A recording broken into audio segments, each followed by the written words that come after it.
Please welcome to the stage, Laura Turner.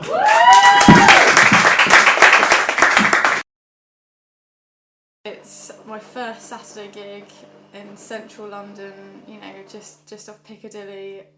It's my first 10-minute slot. It's just, you know, hopefully it will open up new avenues to doing more gigs. If you've got more material, it's more chance you're going to get a gig. I think initially the hardest thing is getting your first gig, and I was quite lucky in that I work in the comedy industry already. So I got a lot of advice from people as to, you know, who I should get, and I was recommended by some people to a smaller company that were doing gigs, so I got that. But it's been a lot harder now to get extra gigs, and other ones because I have to do it off my own back. What does your family say about the comedy? They're really supportive. They want to come and watch, and I won't let them because my dad features in it quite a lot. I'd like to tell you a little bit now about my deaf dad. I don't know why I said it that way around. I don't have a blind one. It's not see no evil, hear no evil. I'm not a charity worker, is what I'm trying to say. For example, being deaf, he got stuck in a lift for 15 minutes because he didn't realise the doors had opened behind him. Nobody in the crowd had bothered to go and tell him. They all just stood there laughing, including my mother. Who's your ultimate comedy hero?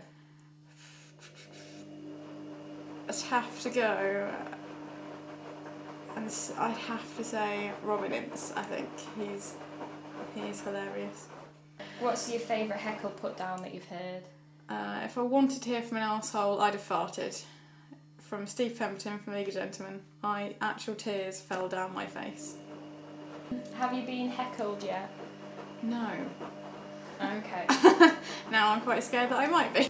Does anyone else here get shouted at, heckled in the street, just by random men? Yeah. A man shouted at me in my face the other day, "Ballsack!" and ran off.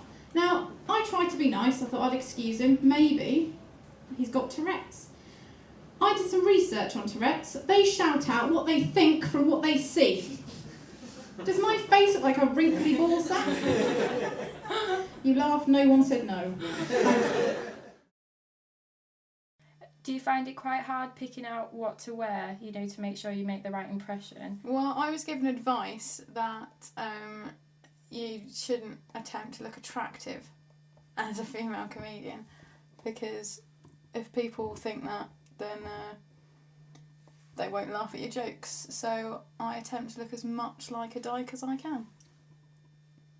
I think it's a lot harder as a female comedian because the obvious humour to go for would be jokes about periods and hating men and the things that they do wrong. But I think that's too easy. It's a lot harder to do jokes that everyone will relate to.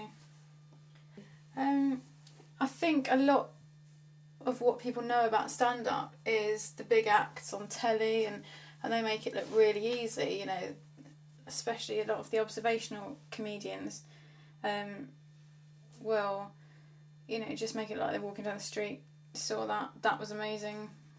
But, you know, there's a lot of planning that goes into it, and you find something funny, but then you have to find a way of relating that to other people and putting it in the right order, because an order of jokes does make a difference.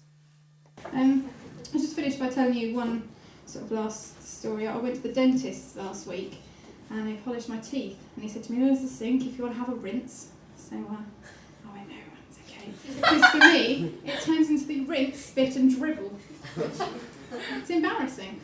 And I sort of had a flashback to when I was 13 and sat on the school bus on the way home, and some bigger kids came and sat next to me.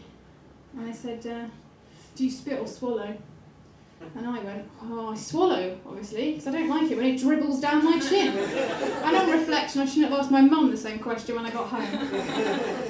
You've been brilliant. Thank you very much.